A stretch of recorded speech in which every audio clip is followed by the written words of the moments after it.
Buenos días, buenas tardes, buenas noches, dependiendo a qué hora llegue el video y este estudio.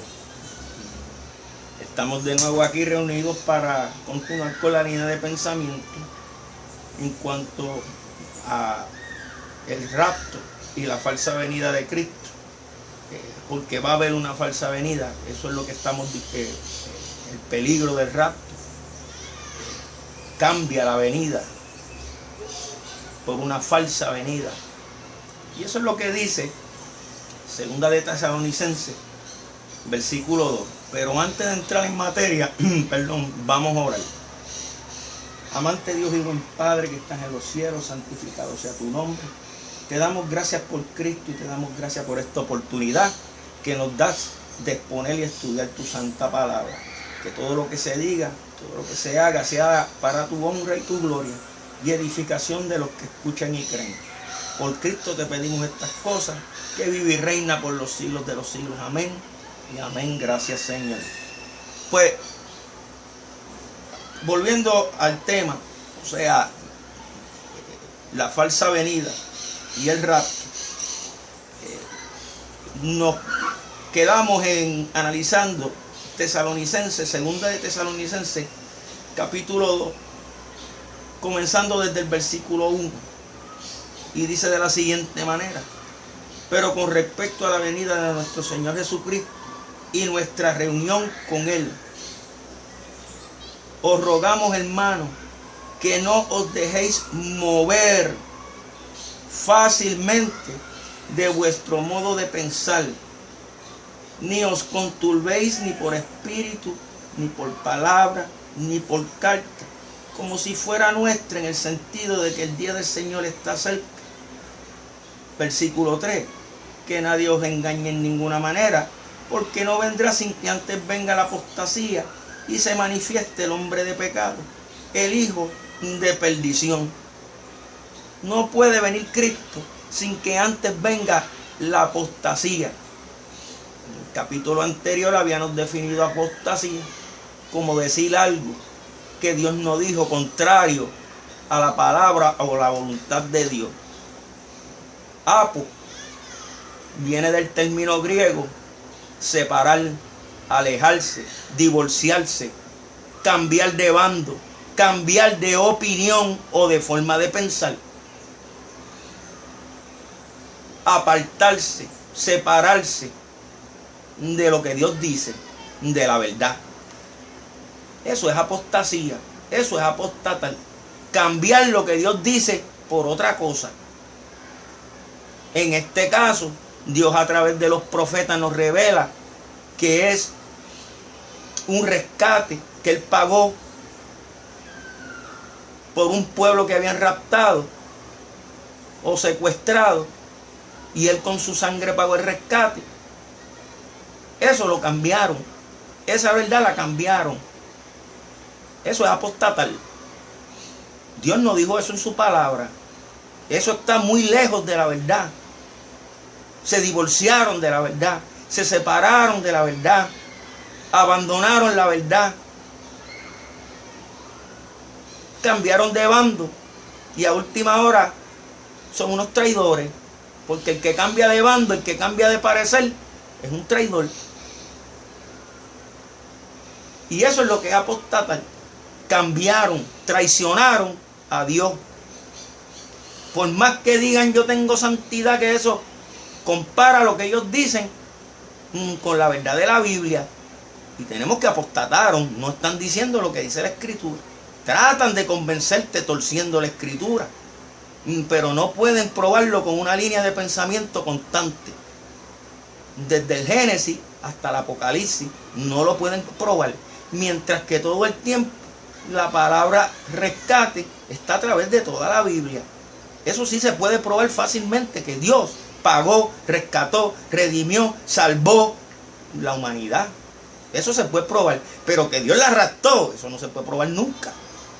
Es una locura. Y el que trate de probarlo con la Escritura está loco. O es un agente del diablo. Hay que llamarle las cosas por su color. Yo no puedo llamarle a lo verde azul, ni a lo blanco negro. esa gente, esos apóstatas, como dice Pablo, son unos traidores, traicionaron a Dios. Dios dice, van a hacerlo de esta manera y van a decir esto, no, yo lo hago de esta manera y digo lo primero que sueño me sale a la cabeza. Si dos estarán en el campo y uno será tomado y otro será dejada, yo interpreto eso sin más nada, porque lo dijo la McDonald's como lo raptaron. No, eso no está hablando de rapto. Lee la línea de pensamiento, mira lo que Dios te está diciendo.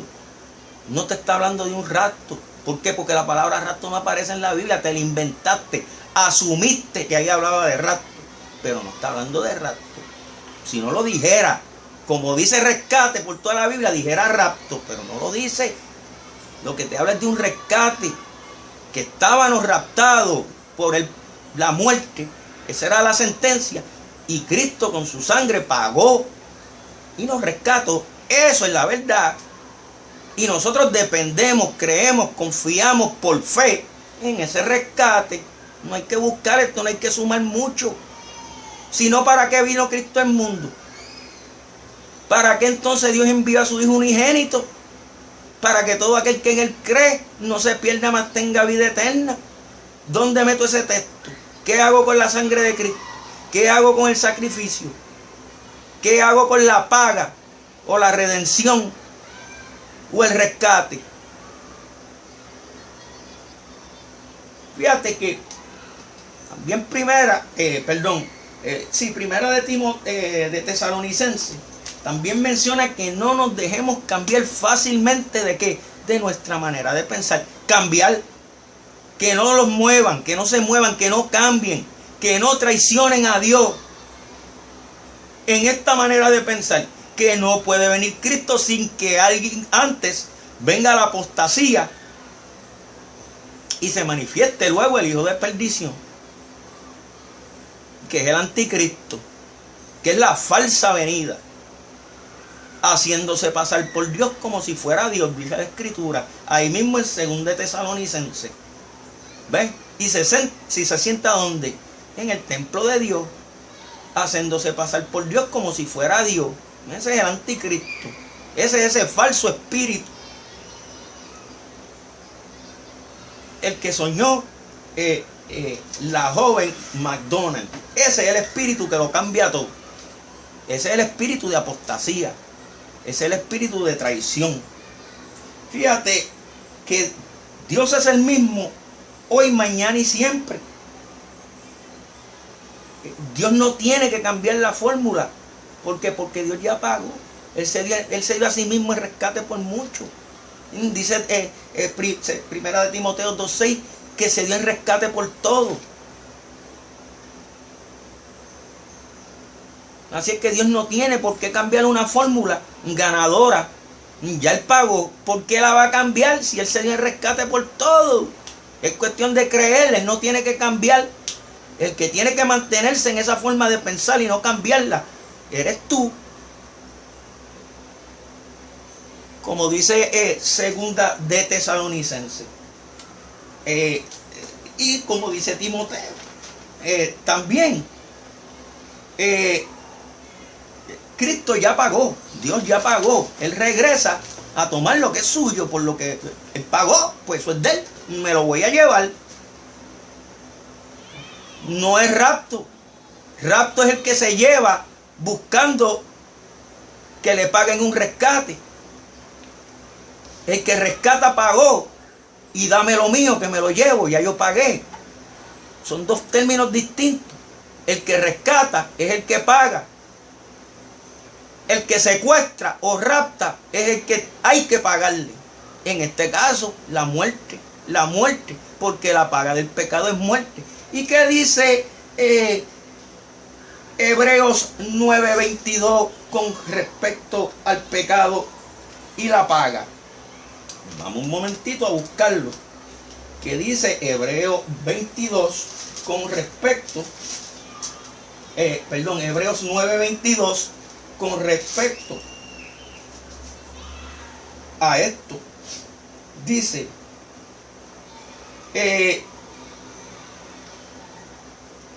Vamos a cogerlo desde el 19. Hebreos 9, 19, 20, 21 y 22. Dice 19. Porque habiendo anunciado Moisés todos los mandamientos de la ley a todo el pueblo, tomó la sangre de los becerros y de los machos cabríos con agua, lana, escarlata e hisopo, y roció el mismo libro y también todo el pueblo, diciendo: esta es la sangre del pacto que Dios os ha mandado. Y además de esto, roció también con la sangre del tabernáculo y todos los vasos del ministerio. Y casi todo es purificado según la ley con sangre, y sin derramamiento de sangre no hay remisión, no hay perdón, no hay paga ni salvación de pecado. Eso es remisión. Remisión es paga. No hay remisión, no hay salvación, no hay paga de pecado. La sangre es la paga. Sin derramamiento de sangre no hay remisión, no hay paga. El único que pagó, que derramó sangre en la cruz del Calvario, precisamente para pagar la deuda, fue Cristo. Rescate, no paga. No secuestro o rapto. Eso tenemos que estar bien claro. Ahora bien, fíjate que lo que estamos discutiendo es que pretende cambiar el tiempo, o lo cambió, mejor dicho, porque todo aquel que cree en eso lo cambia para su propia perdición, dice la palabra. El que cambia o apostata es para su propia perdición. Eso es lo que nos enseña la palabra. Claramente la Biblia señala que no puede haber levantamiento de la iglesia o del cuerpo de Cristo sin que primero pasen por la tribulación, porque esa es la prueba. Ahí es que se nos va a probar verdaderamente nuestra fe. Cuando tu vida, este cuerpo, esta carne, si le crees a Dios, claro está, que te dice que vas a pasar de muerte a vida, que esta carne no importa, que lo que importa es tu alma, pues eso es si tú crees eso se lo van a poner a prueba.